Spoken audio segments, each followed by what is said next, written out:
आज कार्तिक 21 गते बुधबार साताको दोस्रो तथा अन्तिम कारोबार दिन। यो हप्ता जम्मा 2 दिन मात्र कारोबार भएको छ र आजको सेयर बजारमा पनि हिजोको जस्तै एकदम सामान्य मात्र गिरावट आएको छ। करिब 1.88 अङ्कले घटेर नेप्से इन्डेक्स 2675.5 बिन्दु आसपासमा आइपुगेको छ। कारोबार रकम 5 अर्ब 22 करोड हाराहारीको छ।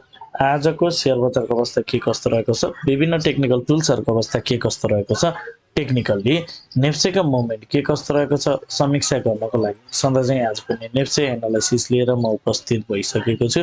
नमस्ते, म हरि लामिछाने हजुरहरूलाई मेरो युट्युब च्यानलमा हार्दिक स्वागत गर्दछु। सुरुमा एउटा डिस्क्लेमर, यो भिडियो नितान्त इन्फर्मेटिभ तथा एजुकेसनल पर्पजले तयार गरेको हुँदा यस भिडियोको आधारमा आफ्नो ट्रेडिङ स्ट्राटेजी नबनाउनको लागि हार्दिक अनुरोध गर्दछु। स्टडीको लागि, कम्पेरिजनको लागि र रिफरेन्सको लागि मात्र यो भिडियो प्रयोग गर्नको लागि रिक्वेस्ट गर्न चाहन्छु। स्क्रिनमा नेप्सेको प्राइस चार्ट देख्न सकिन्छ। आज पनि नेप्सेमा एउटा बियरिश क्यान्डल नै बनेको छ, एउटा सानो बियरिश क्यान्डल छ र 3टा बियरिश क्यान्डल सँगै बसे पनि क्यान्डलको साइज भने घट्दो क्रममै देखिएको छ र कारोबार रकम चाहिँ 5 अर्ब भन्दा केही माथि छ। मार्केट पार्टिसिपेसन सन्तोषजनक रूपमा नै लिनुपर्छ र यो हप्ता चाहिँ जम्मा 2 दिन मात्र कारोबार भएको छ। अब आगामी आइतबारदेखि चाहिँ रेगुलर नियमित कारोबार हुने कुरा पनि हामीलाई अवगत नै छ। ओके, अब आजको इन्ट्राडे चार्ट हेरौँ। मार्केट ओपन भयो लगतै सुरुमा थोरै केही माथितिर गएर बजार चाहिँ केही तल आएको थियो। त्यसपछि फेरि पनि बजार माथि जाने प्रयास गरेको थियो, तर अगाडिका जुन अगाडि सुरुमा क्रिएट गरेको हाई थियो त्यसलाई पार गर्न सकेन। त्यसपछि फेरि तल आयो, दोहोऱ्याएर पनि फेरि माथि जाने प्रयास गरेको थियो, तर अगाडिको लेभललाई फेरि पनि पार गर्न सकेन। त्यसपछि भने बजार केही तल आएको देखिन्छ, तर तलबाट अन्त्यमा केही पोइन्ट चाहिँ सुधार भएर बन्द भएको छ र यो बिचमा ट्रेन्ड के छ भनेर हामीले हेर्छौँ भने अहिले बजार चाहिँ साइडवेज को रूपमा लिन सकिन्छ, किनभने मार्केट चाहिँ एउटै रेन्जमा चाहिँ घुमिरहेको छ। सो यो साइडवेज मार्केटको चाहिँ ब्रेकआउट अथवा ब्रेकडाउन पछि नै अबको trading very short term trade चाहिँ यो साइडवेजको चाहिँ ब्रेकआउट अथवा ब्रेकडाउन पछि नै राम्रो होला भनेर हामी हेर्न सक्छौँ। ट्रेन्ड एनालाइसिस गर्ने भने चाहिँ ओभरअल चाहिँ एउटा सार्प राइज पछि एउटा करेक्टिभ फेजमा रहेको रूपमा यसरी हेर्न सकिन्छ। यो एउटा जस्ट नर्मल करेक्सनको लागि आएको हो कि भनेर हामी हेर्न सक्छौँ। यो बिचमा इन्टरनल स्ट्रक्चर चाहिँ त्यति राम्रो छैन, किनभने पटक पटक बजार माथि जाने प्रयास गर्दा पनि अगाडिको हाईलाई पार गर्न सकेको छैन। इन्टरनल्ली चाहिँ बजार यसरी तल आउने, माथि जाँदा अगाडिको हाईलाई पार नगरिकन फेरि तल आउने, फेरि माथि जाँदा मोमेन्टम लुज गर्ने, फेरि तल आउने, यो टाइपको प्याटर्न छ। इन्टरनल चाहिँ राम्रो छैन, ओभरअलको मुभ चाहिँ राम्रै देखिन्छ। अब 15 मिनट्स टाइम फ्रेममा जाउँ। 15 मिनट्स टाइम फ्रेममा मार्केट स्ट्रक्चर चाहिँ बुलिस छ। अगाडिको हाईलाई पार गरेर बजारले चाहिँ माथितिरको यात्रा तयार गरिसकेको छ। एउटा अर्को अगाडिको हाईको ताजमा एउटा हायर फर्मेसन गरेर बजार चाहिँ एउटा करेक्सनको फेजमा रहेको रूपमा लिन सकिन्छ। अहिले तल आइरहेको मुभ चाहिँ एउटा करेक्सन हुन सक्ने, नर्मल करेक्सन हुन सक्ने र फेरि पनि बजार चाहिँ यसरी माथितिर जान्छ कि भनेर हेर्न सकिन्छ।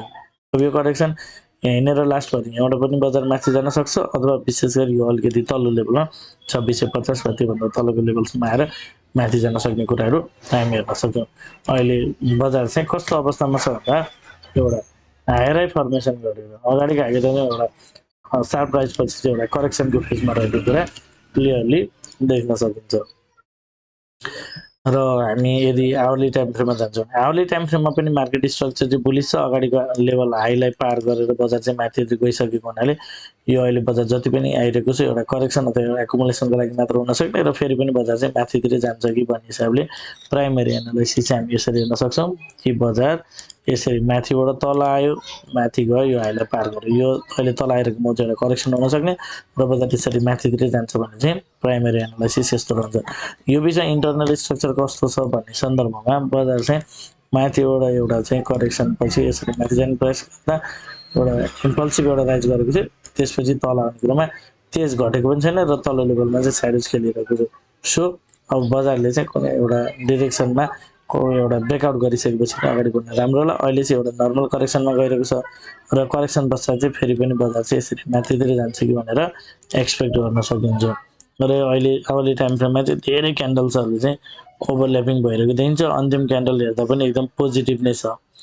यो सबै क्यान्डल्सहरू हेरिरहँदा चाहिँ बजार माथितिर ब्रेकआउट गर्छ कि भन्ने खालको पनि यो करेक्सन यहीँ सकिने र बजार माथितिर जान्छ कि भन्ने खालको पनि लजिकहरू लगाउन सकिन्छ। जस्तै यसरी बजार चाहिँ यही करेक्सन यहीँ सकेर यसरी माथितिर जान्छ कि भन्ने खालको प्याटर्न पनि देखिएको छ। र यदि हामी डेली टाइम फ्रेममा जान्छौँ भने डेली टाइम फ्रेममा पनि एउटा चाहिँ एक लेभलमा राइज गरेपछि बजार एउटा चाहिँ करेक्सनमा जान खोजेको इन्डिकेट गर्छ, इन्डिकेसन देखिएको थियो। र यसमा कस्तो छ भने बजार यहाँबाट माथि जाने क्रममा बजारले चाहिँ जब यो एउटा बेरिस क्यान्डल बन्यो त्यसपछि यो जुन एउटा अलिक ठुलो करेक्सनमा जान्छ कि भन्ने खालको एउटा क्यान्डल बन्यो त्यसपछि अरू क्यान्डल्सहरू चाहिँ साइड बाई साइड ओभरल्यापिङ गर्दै बनिरहेका छन्।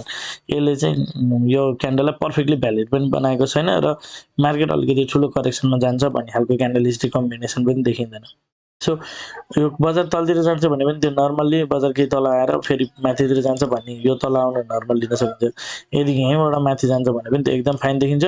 एक लेभलमा सर्फेसले हामीले क्यान्डल टु क्यान्डल हेर्ने हो भने चाहिँ जस्तै यो बेरिस क्यान्डल बनेपछि जुन दोस्रो र तेस्रो क्यान्डल बनेछ यिनीहरू कुनैले पनि पर्फेक्टली सेल अथवा down trade down side continuation indicate गर्दैन। यो क्यान्डलले रिभर्सलको इन्डिकेट गर्थ्यो तलतिर जान सक्ने, तर अरू क्यान्डलले यो क्यान्डललाई इनभ्यालिड गरेको जस्तो देखिन्छ। सो यदि बजारले 2670 भन्दा हिजो पनि सेयर गरेको थिएँ 2670 भन्दा तलतिर जाँदैन भने चाहिँ क्लोजिङ बेसिसमा यहीँबाट बजार चाहिँ माथितिर जान सक्ने, करेक्सन यहीँ सकिएको हुनसक्ने र यहीँबाट बजार माथितिर जान सक्ने। यसरी बजार चाहिँ यहीँ करेक्सन सकेर यहीँबाट माथितिर जान सक्ने चान्सेसहरू पनि बजारले चाहिँ राख्छ। यो कुरा सेयर गर्न चाहन्छु। कन्क्लुजनमा जानुभन्दा अगाडि एउटा जानकारी, यदि हजुरहरू एडभान्स लेभलको टेक्निकल एनालाइसिसको कोर्स गर्न चाहनुहुन्छ विशेष गरी स्मार्ट मनी कन्सेप्ट एसएमसी सिक्न चाहनुहुन्छ भने सम्पर्क गर्नुहोला। साथै यदि हजुरहरू मेरो सल्लाहमा सेयर खरिद बिक्री गर्न चाहनुहुन्छ एज अ एडभाइजर रूपमा पनि मलाई लिन चाहनुहुन्छ लाइभ मार्केटमा लाइभ टेक्निकल साथीहरूले सेयर खरिद बिक्री गर्न इन्ट्रेस्टेड हुनुहुन्छ भने सम्पर्क गर्नुहोला। स्क्रिनमा नम्बर छ 9863805867 यसमा कल मेसेज अथवा व्हाट्सएप गर्न सक्नुहुनेछ। अब कन्क्लुजनतर्फ जाउँ। डेली क्यान्डल हेर्दा यो क्यान्डल सबै क्यान्डल्सहरू हेर्दा चाहिँ बजार एक लेभलमा राइज गर्यो, यो करेक्सन यहीँ कम्प्लिट गरेर फेरि माथितिर जाने हो कि भन्ने प्राइमेरी एनालाइसिस चाहिँ यस्तो रहन्छ। यसो यहीँ करेक्सन सकाएर यहीँबाट माथितिर जान्छ कि भन्ने खालको रहन्छ। तर यदि यो यहाँबाट करेक्सन लम्बिन्छ भने पनि बजारले 2610 लाई ब्रेक गर्ने चान्स कम रहन सक्ने र यहीँबाट माथि जान्छ कि भनेर हेर्न सकिन्छ।